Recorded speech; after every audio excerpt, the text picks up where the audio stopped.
Hi, I'm John Groders, and I think I'm probably done with horse riding, which is a shame because I think I look cool with the big black cowboy hat on my head sitting on a horse in the open range. But the next best thing to actually doing it is reading about it.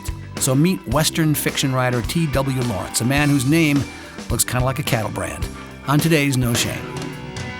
Have no shame, no, we are not afraid, no shame.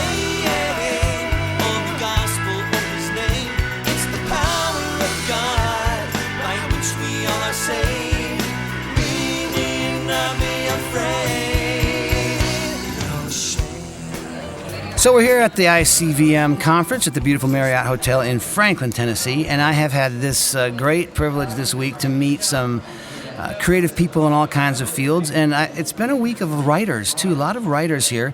But my guest for No Shame right now is different from any of the others. Welcome, T.W. Lawrence. Thanks for joining us, T.W. Well, thank you for having me. What's the T and the W for?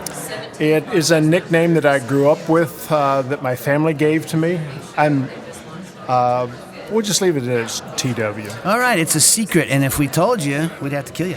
But I like this book that you are promoting. It's called Dusty and the Cowboy. Yes. And you write cowboy stories, is that right? Yes, indeed. I grew up in South Texas, in San Antonio.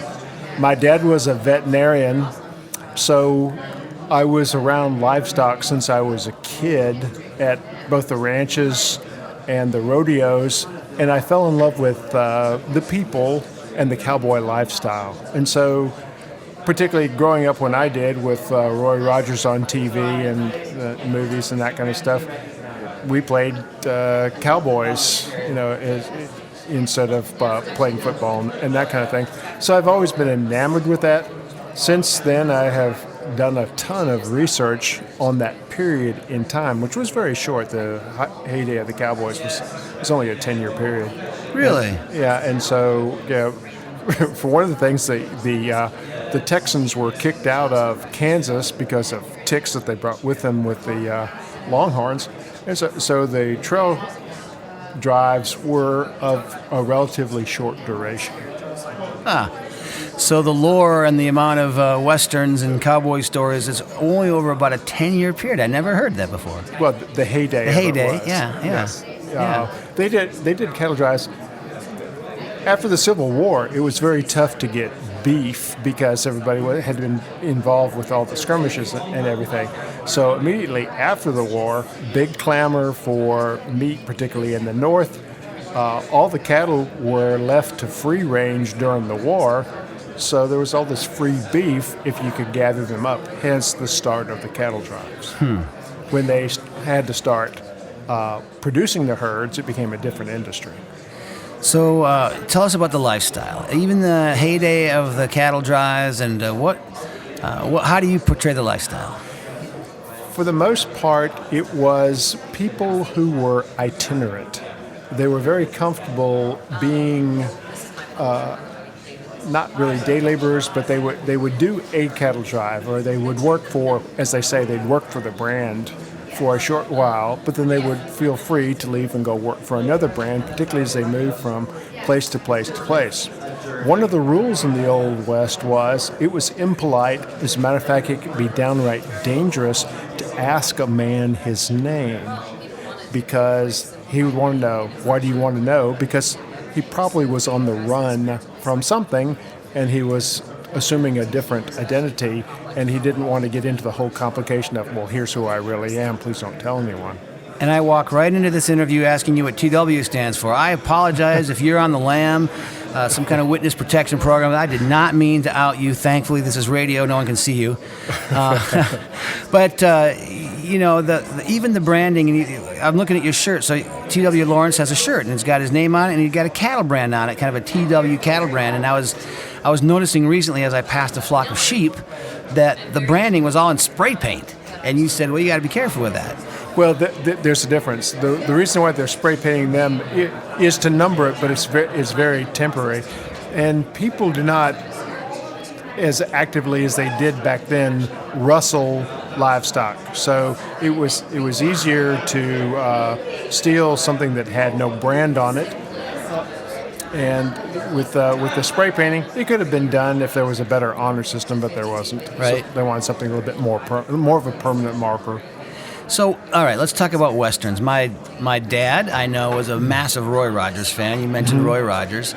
I grew up in Scottsdale, Arizona, and we had the Parada del Sol rodeo every year. I mean, school was off, businesses were shut. We were all downtown for rodeo days. I mean, that was just the West's most western town was what Scottsdale used to be called. And Yes, as a matter of fact, Arizona was the last state admitted to the continental United States, so they were the last frontier. it was pretty wild. Now that I think about it, it was the 1970s actually. But my taste of cowboys was watching these rodeo guys, and they were pretty active and pretty tough, and it was pretty wild entertainment to watch those guys still put those skills to use now, kind of for the point of entertainment more than for practicality. Yes, there used to be, for example, what was your favorite event at the rodeo? Oh, well, the bigger the animal, the more I liked it. So bull riding. Right, and the way that I was leading you into that conclusion. Okay. The way that bull riding first started out, and by the way, it was started by an African American cowboy. At the end of the season, or at the end of the cattle drive, as a bonus incentive, they would cull out two of the biggest longhorns or other beeves, and they would let the cowboys take turns getting on that animal, and whoever stayed on the longest would be given that animal as his, and he could sell it and therefore turn it into cash. Serious incentive. That's right. So Wow. if you were a decent rider, you could make some money, over a period of time. Or if you weren't a decent rider, what would happen to you? You could get hurt very quickly. Oh, it's just crazy, the thought of a 3,000-4,000 pound animal coming down on your ankle. Yes, and particularly back then because they weren't around a lot of people, so they were spooked by a human coming, touching them, let alone getting on them. Their first thing was, I'm getting whatever this is off of me, and I really don't care if I hurt it, step on it, whatever. Yeah. Oh my goodness. But this lifestyle, this era in American history, has certainly been the fuel for many stories and movies and television series. Why, in your opinion, what's kind of so appealing about it?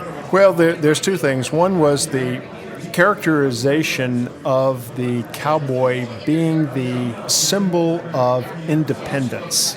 He usually rode off into the sunset. He could get on a horse. He could work with the cattle. He could come back and be with people. He was independent. But there was also a sense of morality about the person. They all had a code.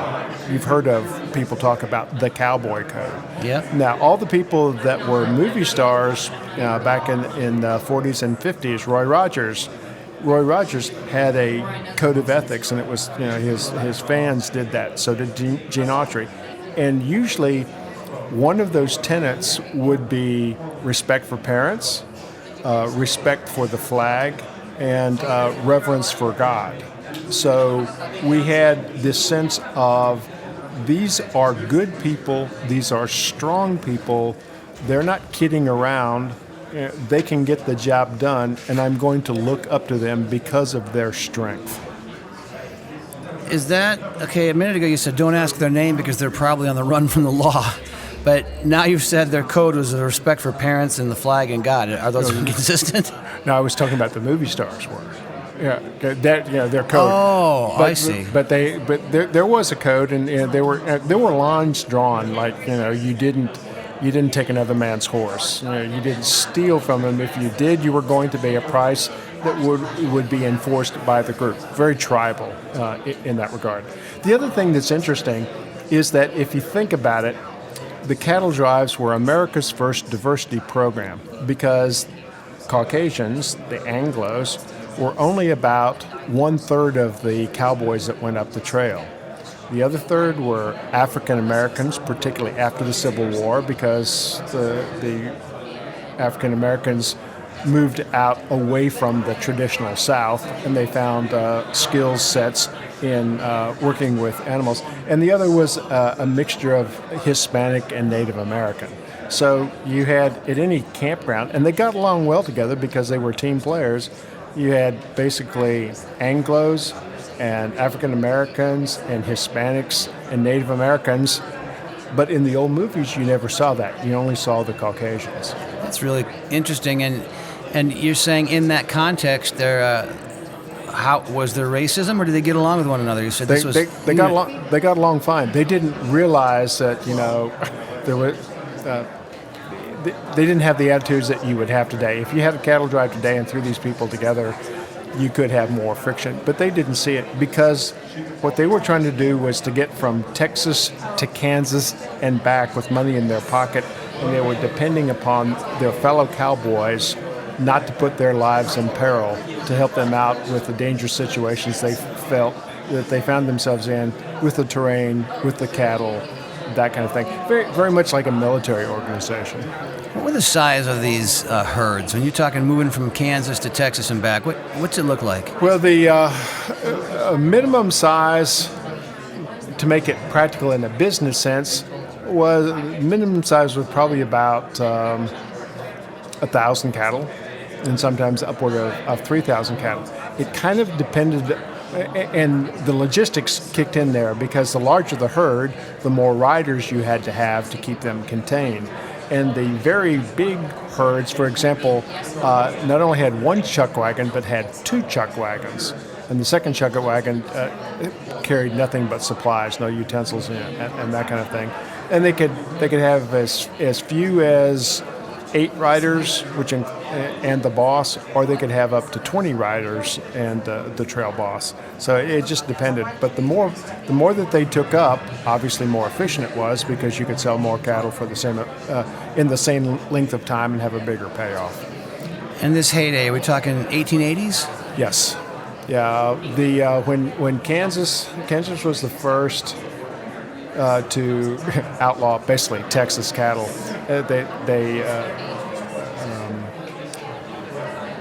And the railroads were the second thing. As the railroads made further tracks into the traditional Texas territories and Oklahoma, then they didn't have to carry them as far. Then after a while, they didn't have to carry them. So the ranch owners didn't have to pay people to take the cattle. They could just move them to the railhead, which was closer. Okay. So we talked about why there's historical interest, but there's been a deeper appeal, and you described that partly, that the cowboy is this symbol of independence. Like you said, they can ride off alone on the horse. How come that resonates so much, especially in books and movies?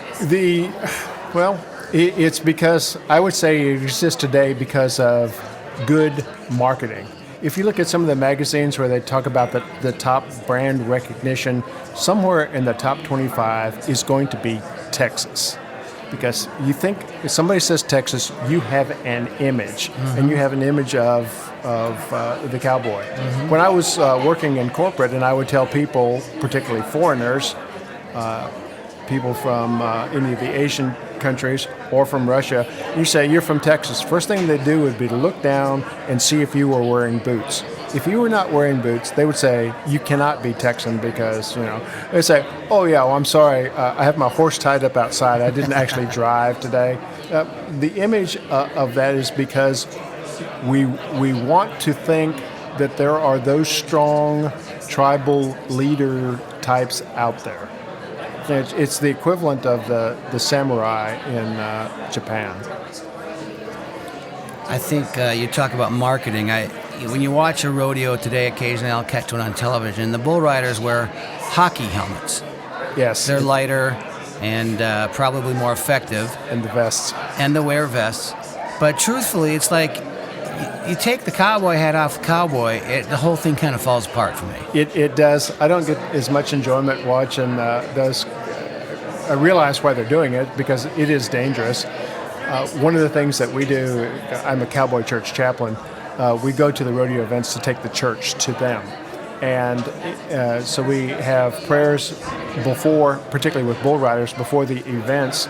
And the biggest attendance we had was the rodeo following the event where one of their peers was killed because he was stepped on by a bull after he'd been thrown. And so it can happen. If you look at the bull riders that they have, most of them are young. Most of them are short in stature because there's a better center of gravity than for taller people. And they also are very superstitious. Most of them will wear one pair of jeans that they always ride in, and they never wash them. There's something about washing them will change their karma or whatever. So they're very superstitious. And the thing about it is, talking about an immediate feedback system, they know within seconds because you have 40 riders in an event. Statistically, more than 20 of them will be thrown in the first 4 seconds. A lot of them drive a long way, pay an entry fee to get in there, and it's over in 3 seconds. Can you imagine that in any other business? The good news is the feedback is immediate. So called pain. Yes, and those who do last the full 8 seconds, a lot of their exits off the bulls, it's not pleasant to watch. Even if they succeed the full 8 seconds, it's not easy to get off that thing. Yeah, they can land on their head, on their back, or whatever. And so nowadays they have chiropractors in the locker rooms to help these guys before and after because most of them, there are T-shirts that said if you don't limp, you ain't. Well, there are country songs written about you got to ride a bull, but I'm not going to ride a bull if I can help it. I mean, if I have a choice, I'm not going to do any bull riding from this point forward. But I wouldn't mind reading about it, and so I want to transition into you as author. Okay. So tell me about Dusty and the Cowboy and what you're writing. The Dusty series came about because when I first started working with the Cowboy churches, we found that there was very little literature or any other media that was aimed specifically to their congregation. And so, given the gift to write, I was working with one of the chaplains, and he said, well, we can use your talent to write some stories that people will get into, because he said 2 things. One, he said, everybody loves cowboys, which is true, particularly people my age. He said, but the second thing is everybody loves to talk about cowboys. He said, if you can write a story that can get someone to talking, I can hear how to minister to that person. So you do your job and I will do mine. So the genre that I call myself in is Christian historical fiction.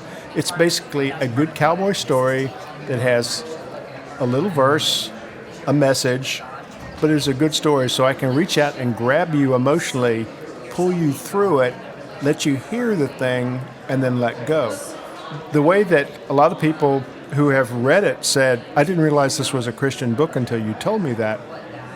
That's because the way that I have it construed to put together is the main character's father is a preacher, and he is the black sheep.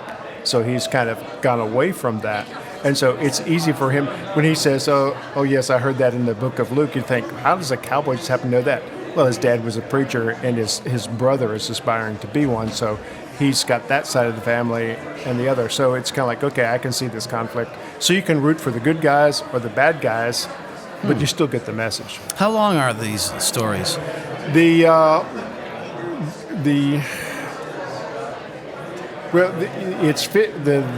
main book has 15 chapters in it, but each one of the chapters can stand alone. As a matter of fact, I've had one guy who took and as you saw in the booklet that I gave you, he wrote study questions at the end of each chapter, so each one kind of can stand alone, but there is a story arc that goes all the way through because he is indeed on a journey. The whole audiobook lasts about 8 hours. It's roughly 200 pages, I don't recall. It's not that long, because one of the things that happened is, for the Cowboy Church people, they said, keep the books thin because we don't want to scare anybody because they're not really strong readers. So right. I said, fine, I can do that. Different folks. I interviewed someone else this week. She says, I like thick books, 1,000 pages, then I know it's real. I don't think that's what we want at Cowboy Church.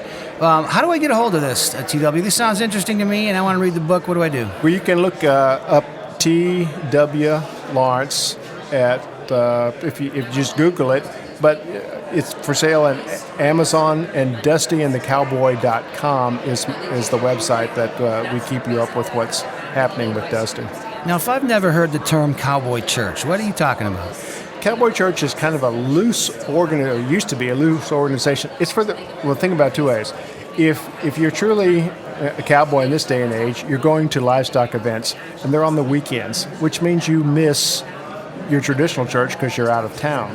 So the Cowboy Church was organized to take the church to you, to take it to the rodeos, to take it to the livestock events, that kind of thing. And then they found more and more people who were comfortable going to those kind of church venues rather than the brick and mortar stuff. Plus, they felt intimidated by the two successful people that were in the big churches. And so that's how it kind of started. And when you think about it as a business model, it's very low overhead. I mean, you're renting a barn, or somebody gives you a barn for an afternoon. It's not like you have to maintain the building. So it's that. And there are now more than 2,500 churches, individual cowboy churches, and roughly about 337,000 last statistic I saw of people who attend that. See, so this is a bigger thing than you might have thought. And you and I were talking earlier. My daughter and her husband, they've done cowboy church in in Allegan, Michigan. They're farmers. They drive cattle, and my daughter does music, and my son-in-law will preach. And they've told me about these cowboy churches. I think I need to want to go to one. Would I be allowed in, or what do I got to do? Yes. The thing about it is, they can have the same preacher that would go to a big church in any metropolitan, and he could come and speak in a barn, and they would be happy to have him and happy to listen to him.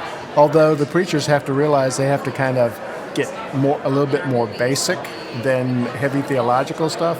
But they would listen to the same person, but they would never go across the street to the brick and mortar to see him. No, they're very welcoming, very welcoming. One of the other things you usually find is that because of this thing being busy on the weekends, a lot of cowboy churches meet during the week. T.W. Lawrence, Dusty and the Cowboy. Westerns, I haven't seen a good one for a while, but they still appeal to me. I think I do like the symbol of independence, and I do like the cowboy riding off at the end, having taken care of all the bad guys and won the day. I like your book. It's great. Dusty and the Cowboy, T.W. Lawrence, thank you for being our guest on the No Shame podcast. Thank you very much. God bless you, man. Have no shame, no, we are not afraid, no shame of the gospel of his name. It's the power of God by which we all are saved. We need not be afraid. No Shame is a weekly podcast where John Groders discusses life at the intersection of faith and culture with all kinds of interesting and inspiring guests. Subscribe to the podcast today by going to johngroders.com, select the podcast tab, and hit subscribe. Listen whenever you have time, but don't miss any of these life-giving conversations.